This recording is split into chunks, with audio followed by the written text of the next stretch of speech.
Hello everyone, I'm glad to see a couple of drafts for this new assignment, and I know things are tricky. Why, you're finishing up one assignment at the same time you can be posting drafts for the next. I urge everybody to get an early start and use the drafts process. Further, I want to remind everyone to use our file naming system. It's very important that I should be able to know whose file is whose after they're downloaded to my computer.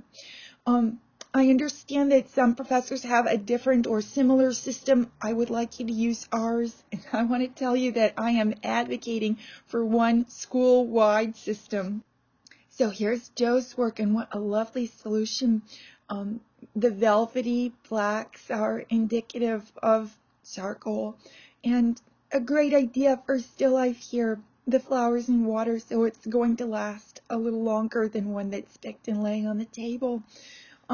I like the sense of depth that we see there in the center, and also the differing textures between petals and leaves. One thing I was saying to one of your peers yesterday in the review is perhaps try to push the value sets apart where the petals overlap the leaves. In other words, perhaps where that occurs, the values on the leaf, say the top right leaf, could all go a little darker, or they could all be a little closer.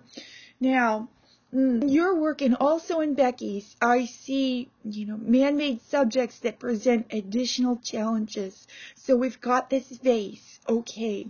I'd like you to take a look at the Dorena book with regard to drawing cylindrical subjects. Please observe that the bottom edge of a cylindrical subject will usually be curved if you're looking at it from slightly above, and I think that's the case. I think you'd be sitting awfully low at your table to see the bottom of your vase as a flat edge. Further, what about the environment, Joe? Do you think that there can be a suggestion of value or surroundings, a tabletop, cast shadow on the tabletop? Hi, Becky. Well, you must have a nice view from a window, is what I think. We would really call this sort of subject a landscape and not a still life. You're drawing the landscape here. A lovely sense of light on the trunk of the tree. And this appears to be a tree, something like a birch, maybe one with light-colored bark, which makes it easy for you to see the light and shadow pattern round its trunk. There are so many fine branches that it's hard to pick out individual ones, but I would urge you to do that as you push the drawing further.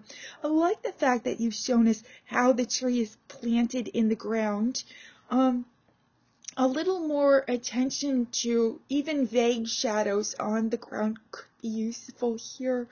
I'm thinking about the fence, and it seems curious that the fence looks higher or taller on the right than it does on the left. If it does look taller, that suggests that it's nearer. Is that the case? So I've provided a couple of images to contemplate, the still lives of Rachel Ruysch, a Dutch painter. Would possibly be of interest to Joe. I think she's portrayed some similar flowers.